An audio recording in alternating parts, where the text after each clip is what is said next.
हरे कृष्ण। तो हम श्रीमद् भागवतम के चतुर्थ स्कंद के 19वें अध्याय किंग पृथुस 100 हॉर्स सैक्रिफाइसेस पर अपनी चर्चा को आगे बढ़ा रहे हैं। हमने देखा पहले 10 श्लोकों में किस प्रकार से महाराज पृथु ने 100 अश्वमेध यज्ञों का निश्चय किया और निश्चय करने के बाद में जैसे जैसे वो यज्ञ करने लगे वैसे इंद्र को उनसे ज्यादा ईर्ष्या होने लगी। यहाँ तक कि भगवान ने स्वयं आकर के अपना यज्ञ भाग वहां स्वीकार किया। उस अश्वमेध यज्ञ के कारण भूमि अपनी सारी जो अब तक उन्होंने अपनी कोख में सिमट करके रखा था वो सारे धन धान्य हीरे जवाहरात सब कुछ भूमि देवी देने लगी। सो ये हमने देखा अब तक। और हम श्लोक क्रमांक 10 last what we saw, King Prithu was dependent on the Supreme Personality of Godhead who is known as Adhokshaja. Because King Prithu performed so many sacrifices, he was superhumanly enhanced by the mercy of the Supreme Lord. King Prithu's opulence, however, could not be tolerated by the King of Heaven, Indra, who tried to impede the progress of his opulence. तो हालांकि पृथु महाराज सब कुछ अपनी प्रजा के लिए कर रहे थे, लेकिन इंद्र को ये सारी चीजें रास नहीं आई। क्यों नहीं रास आई और इंद्र ने क्या किया, ये हम देखेंगे आज के सत्र में। ओम ज्ञानतिमिरन्धस्य ज्ञानाञ्जनशलाकया चक्षुरुन्मिलितं येन तस्मै श्रीगुरवे नमः। श्रीचैतन्यमनोभीष्टं स्थापितं येन भूतले स्वयं रूपः कदा मह्यं ददाति स्वपदान्तिकं। वन्देऽहं श्रीगुरुः श्रीयुतापदकमलं श्रीगुरुन् वैष्णवांश्च श्रीरूपं साग्रजातं सहगण रघुनाथान्वितं तं सजीवं साद्वैतं सावधूतं परिजनसहितं कृष्णचैतन्यदेवं श्रीराधा कृष्णपादान् सहगण ललिता श्रीविशाखान्वितांश्च। हे कृष्ण करुणा सिंधु दीनबंधो जगत्पते गोपेश गोपिका कांत राधा कांत नमोस्तुते। तप्त कांचन गौरांगी राधे वृंदावनेश्वरी वृषभानुसुते देवी प्रणमामि हरिप्रिये। वाञ्छाकल्पतरुभ्यश्च कृपा सिन्धुभ्य एव च पतितानां पावनेभ्यो वैष्णवेभ्यो नमो नमः। जय श्री कृष्ण चैतन्य प्रभु नित्यानंद श्री अद्वैत गदाधर श्रीवासादि गौर भक्तवृंद। हरे कृष्ण कृष्ण कृष्ण हरे हरे, हरे राम राम राम हरे हरे। श्लोक क्रमांक 11। चरमेणाश्वमेधेन यजमाने यजुष्पतिं वैन्ये यज्ञपशुं स्पर्धन् अपवाहतिरोहितः। चरमेण अश्वमेधेन, तो पृथु महाराज ने कितने अश्वमेध यज्ञों का संकल्प किया था? 100 अश्वमेध यज्ञों का संकल्प किया था। उसमें से 99 हो गए। इंद्र की ईर्ष्या बढ़ती गई और चरम अश्वमेध, the last one, 99 are done, 100th one is going on. So चरमेण अश्वमेधेन यजमाने यजुष्पतिम, तो ये जो यजमान है कौन है? यजुष्पति वैन्य। तो भगवान की प्रसन्नता के लिए वैन्य या पृथु महाराज जो यज्ञ कर रहे हैं, उस यज्ञ पशु को अर्थात उस घोड़े को स्पर्धान अपवोह तिरोहित। स्पर्धा, स्पर्धा अर्थात competition. Competition means envy. So हम कहते हैं there should be healthy competition. There is there a healthy envy? There is nothing called as healthy envy. So basic is that as soon as there is spardha, there is competition, और competition means envy. तो यहाँ पे इंद्र और पृथु महाराज के बीच में स्पर्धा है. Actually Prithu महाराज स्पर्धा के लिए नहीं कर रहे, लेकिन इंद्र के मन में है कि यह तो स्पर्धा आ गई है. सो उस स्पर्धा के कारण, उस एनवी के कारण, सो हम देखते हैं यहाँ पे स्पर्धा, स्पर्धा मराठी में, संस्कृत में, हिंदी में भी आपने ये शब्द सुना होगा, स्पर्धा, प्रतियोगिता. तो स्पर्धा यानी एनवी. अहम पूर्वम, मैं फर्स्ट आऊंगा, मैं फर्स्ट आऊंगा, मैं फर्स्ट आऊंगा. सो जो फर्स्ट आता है उसको बहुत अहंकार है, और जो फर्स्ट नहीं आता उन सबको जो फर्स्ट आ रहा है उससे ईर्ष्या है. सो स्पर्धा यानी ईर्ष्या. सो इसीलिए अपवोह, उस स्पर्धा में उन्होंने यज्ञ के रूप में रखा हुआ घोड़ा भी चुरा लिया. वो उनके लिए नहीं है, वो भगवान की प्रसन्नता के लिए है. और भगवान केवल पृथु महाराज के स्वामी है ऐसा है क्या? नहीं, वो इंद्र के भी स्वामी है.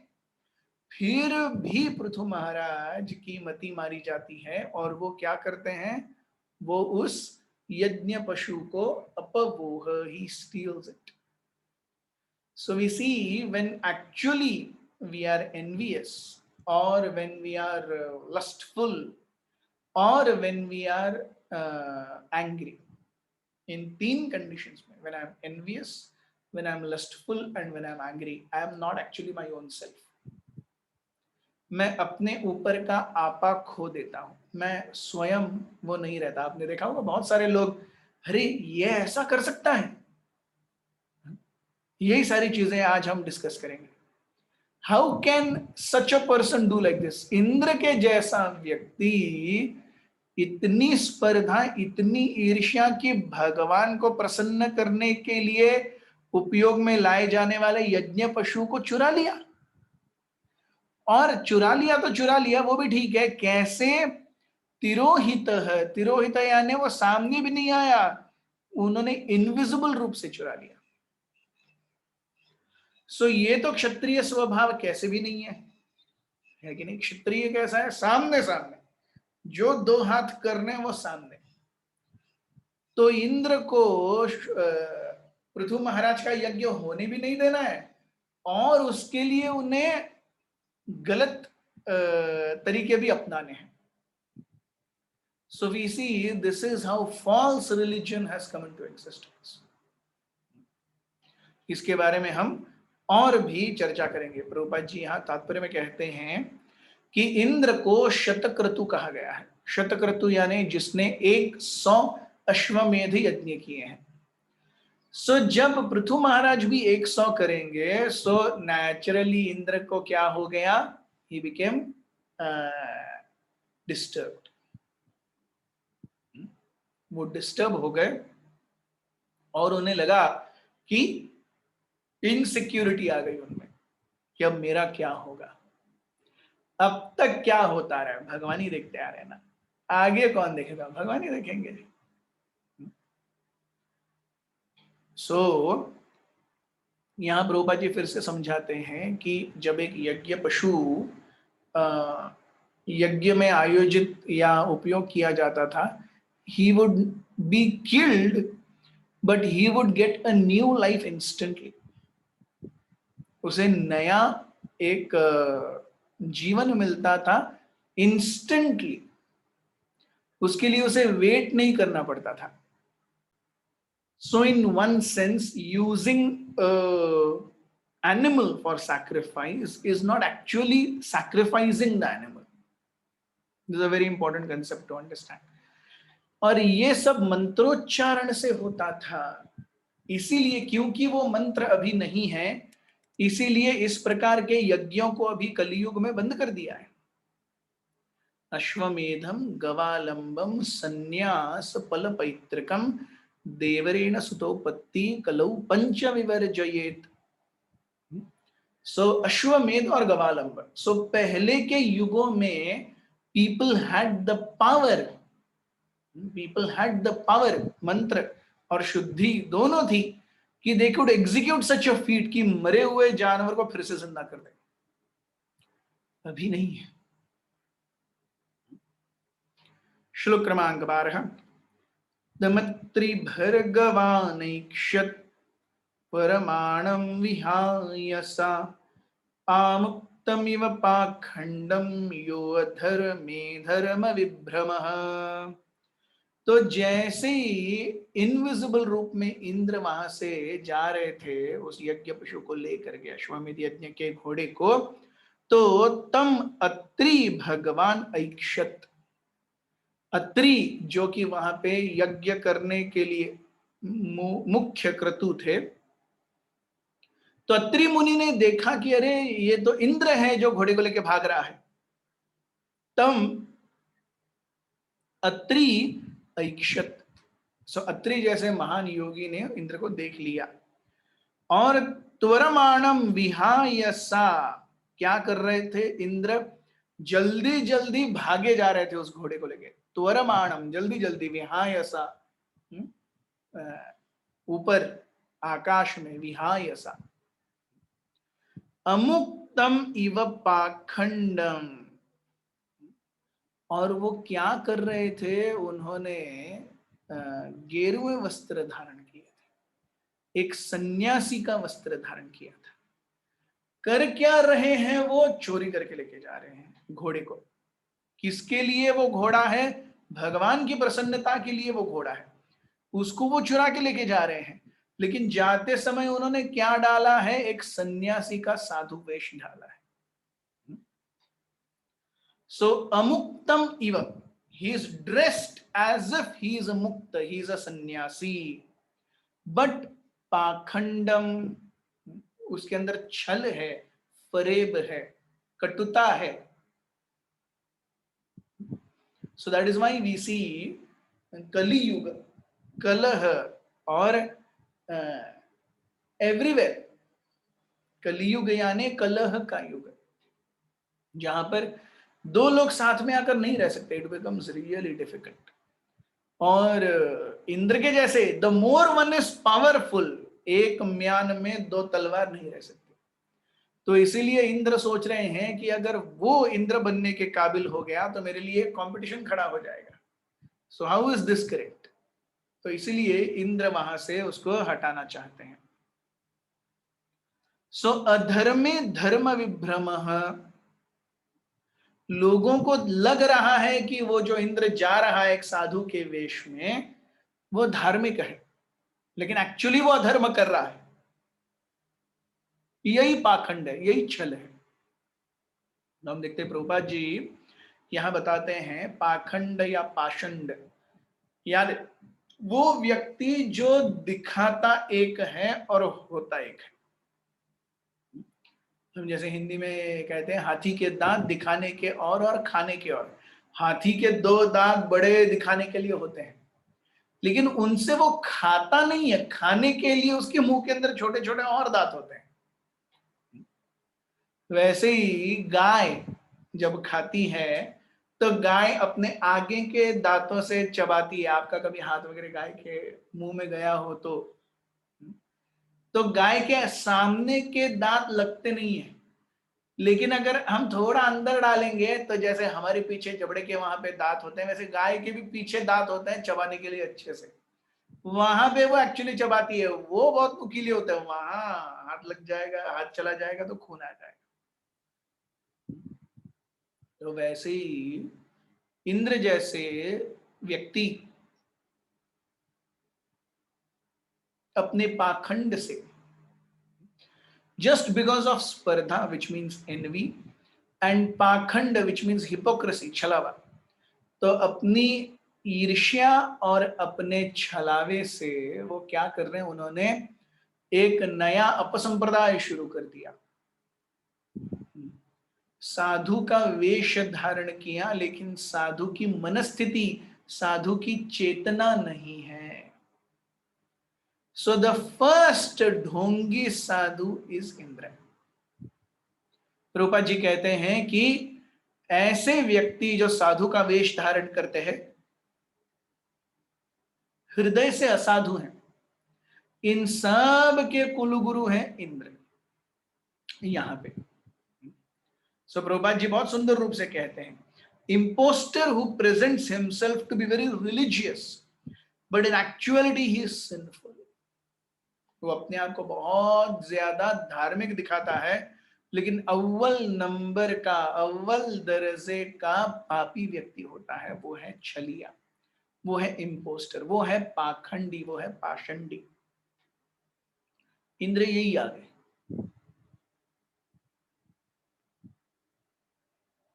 तो हम देखते हैं यहां पे अमुक्तम इव, he is acting as if he is liberated, actually he is not liberated. So एक पाषंडी व्यक्ति दिखाता कुछ और है, होता कुछ और है, और इंद्र इसी की शुरुआत कर रहे हैं, इस परंपरा की शुरुआत कर रहे हैं, is the founder Acharya of impostors. तो प्रभुपाद जी बताते हैं कि सन्यासियों और साधुओं में भी चीटिंग बहुत पहले समय से है। पृथु महाराज के समय से साधुओं और सन्यासियों में चीटिंग है। क्यों? क्योंकि इंद्र ने शुरू करके दिया है। तो इसीलिए एक जेन्युइन साधु को चीटिंग से बचना चाहिए।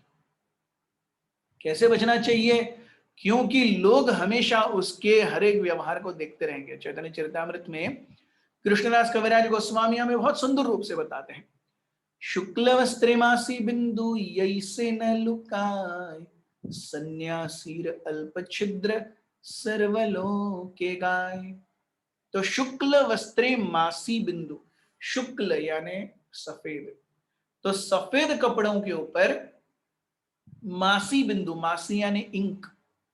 आजकल तो हम इंक यूज नहीं करते, हम जब बच्चे थे तो हमें याद है हमने इंक पेन यूज किया करते थे। तो पेंसिल के बाद इंक पेन आया, और इंक पेन के बाद में फिर बॉल पेन आया। So till around 9th it was compulsory for us to use only ink pen। मुझे याद है मैंने 9th के पेपर्स भी इंक पेन से दिए हैं। 10th में फर्स्ट टाइम हमने बॉल पेन यूज किया ऑफिशियली। हम स्कूल लेके जाते थे, उससे पहले घर में यूज करते थे, लेकिन क्लास वर्क, होमवर्क, स्कूल लेके जाना सब इंक पेन से ही था। तो इंक अगर का इंक का धब्बा सफेद कपड़े के ऊपर आ गया तो उसको छुपा सकते हैं क्या? नहीं। तो शुक्ल वस्त्री मासी बिंदु यही से न लुकाए, वो छुपाया नहीं जा सकता। वैसे ही सन्यासीर अल्प छिद्र सर्वलोके गाय, एक सन्यासी उसके चरित्र में थोड़ी सी भी खोट हो, हर कोई वही गाय, अरे आपको पता है ये ऐसा व्यक्ति, अरे आपको पता है ये ऐसा व्यक्ति, अरे आपको पता है ये ऐसा व्यक्ति। तो प्रभुपाद जी यहाँ कहते हैं कि unless one is very sincere and serious, he should not take up to the order of sannyasa. Unless there is sincerity and seriousness, किसी को भी सन्यासी या साधु नहीं बनना चाहिए। It is better not to take up sannyas in this age of Kali because provocations are very strong। अच्छा है अगर कोई सन्यासी नहीं बन रहा है, क्योंकि इस समय में, कलियुग में, इंद्रियों और मन की जो इच्छाएं हैं बहुत बलवती होती हैं। So one should not adopt this order as a means of livelihood or for some material purpose। निश्चित रूप से सन्यास ये भोजन इकट्ठा करने के लिए या कुछ न करके खाते रहने के लिए नहीं है। सन्यास is a very very very very highly reward subject matter. उसे चीपनी नहीं लेना चाहिए। तो क्या बाकी भक्त जो गेरुआ नहीं पहने हैं या सर नहीं मुंडवाए हैं उनके लिए कुछ भी चलेगा? नहीं। भगवान कहते हैं एक्चुअल सन्यासी कौन है? तृतीय अध्याय में हमने देखा, अनाश्रित कर्म फलम कार्यम कर्म करोति यह स सन्यासी च योगी च न निरग्निर्न चाक्रिय। सॉरी, छठे अध्याय में 6.1। तो सन्यासी कौन है? अनाश्रित कर्म फलम, बिना कर्म फलों पर आश्रित हुए कार्यम कर्म करोति है, जो अपने जीवन में अपने कर्तव्यों, निहित कर्तव्यों का पालन करता रहता है बिना फलों की इच्छा किए हुए, वो एक्चुअली सन्यासी है, वो योगी है। जो केवल माधुकरी करता है, जगह जगह जाकर भीख मांगता है, केवल गेरुआ पहन के घूमता है, वो सन्यासी है क्या? नहीं। जो अपने कर्म फलों पर अनाश्रित है, he doesn't do something because he'll get good in return. No, he does it because it ought to be done in order to please Krishna. भगवान को प्रसन्न करने के लिए ये किया जाना चाहिए था, तो मैंने वो किया है। Simple. That is the only consideration.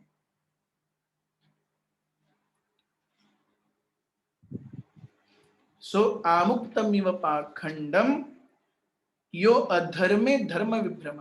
सो अधर्म को धर्म मान के चला जा रहा है। श्लोक क्रमांक 13। जब अत्रि मुनि ने देखा ऐसा होते हुए तो क्या हुआ?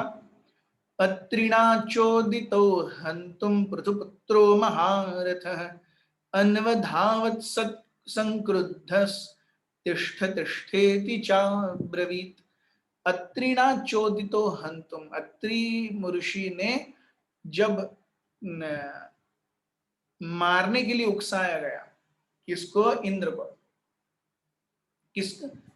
किसको मारा जाना चाहिए? इंद्र को मारा जाना चाहिए। किसको उकसाया? पृथु पुत्र, पृथु के पुत्र को अत्रि मुनि ने कहा जाओ उसे मारो जान से, वो यज्ञ का घोड़ा लेकर के भाग रहा है। तो देखिए, rules are rules.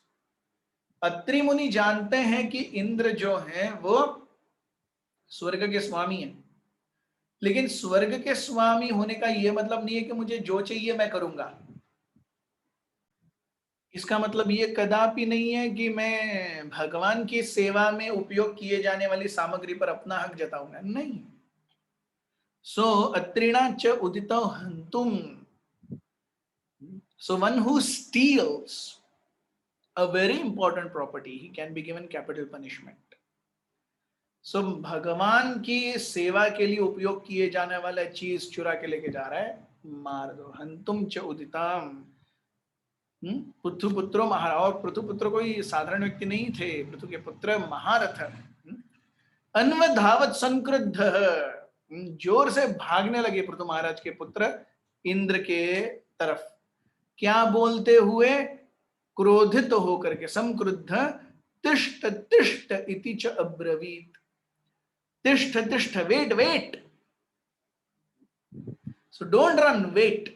So here we see this is Kshatriya principle. अगर किसी के ऊपर वार करना है, किसी को मारना है, तो it is always a front to front fight.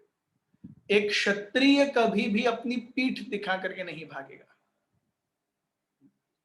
सो क्षत्रिय के पास केवल दो ऑप्शन होते हैं एक युद्ध में, या तो जीतना है या तो मर जाना है, सिंपल।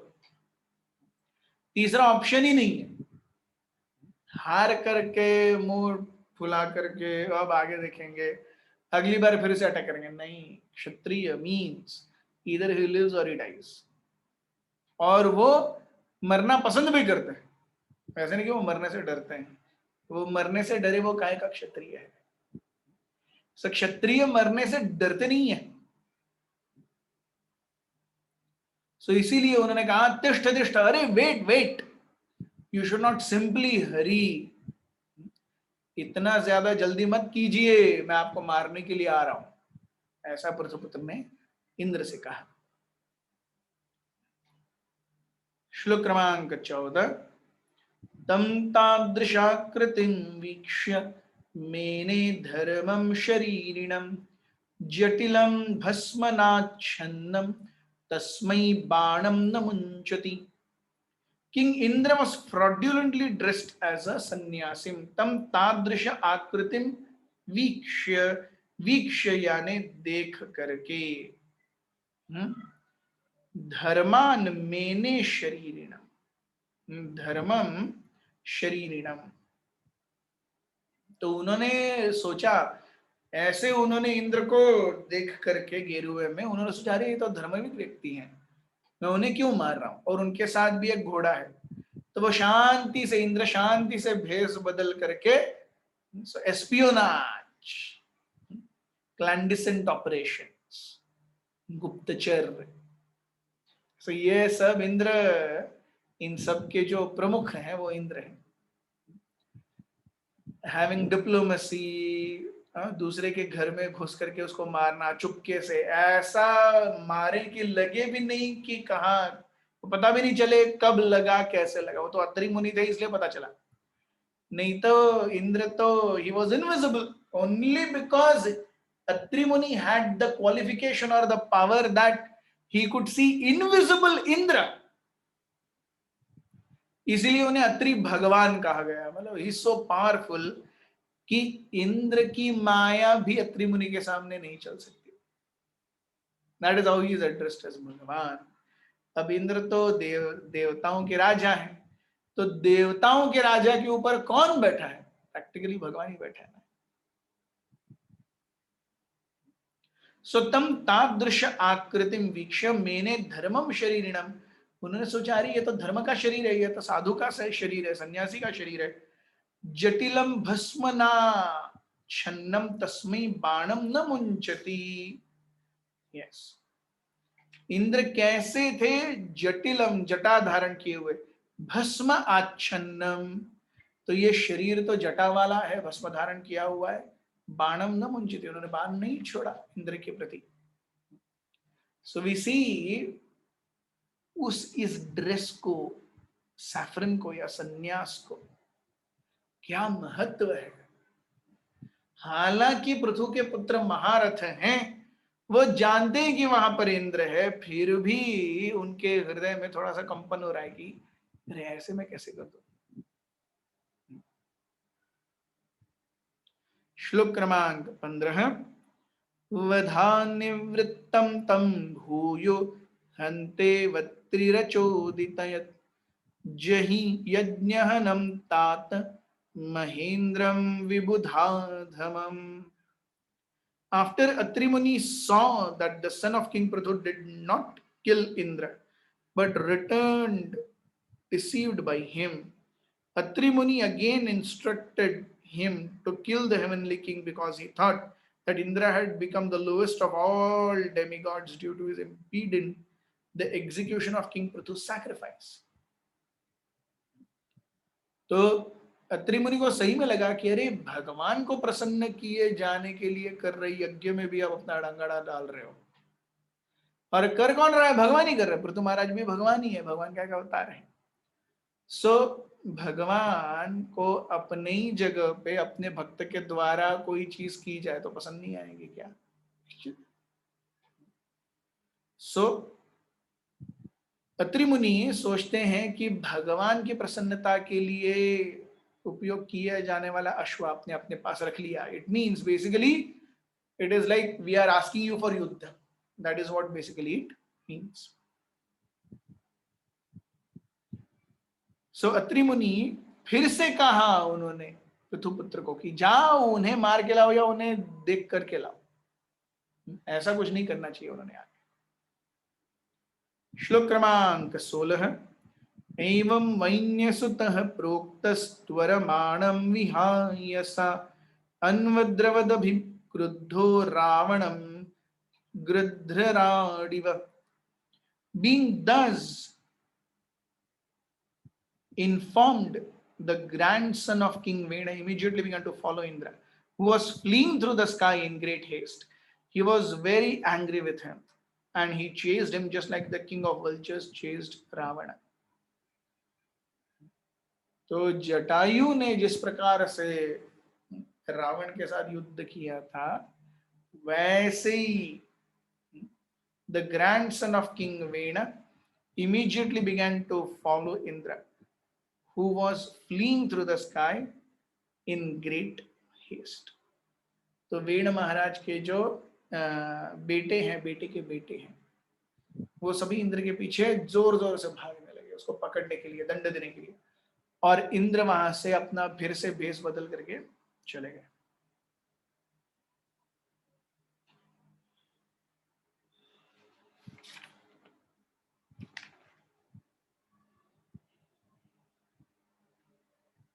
तो हम देखते हैं कि पृथु महाराज के बेटों और पोतों के द्वारा जब चेस किए गए, इंद्र के पीछे भागा गया, तो इंद्र डर गए और इंद्र ने क्या कहा, क्या किया, ये हम देखेंगे कल के भागवत में।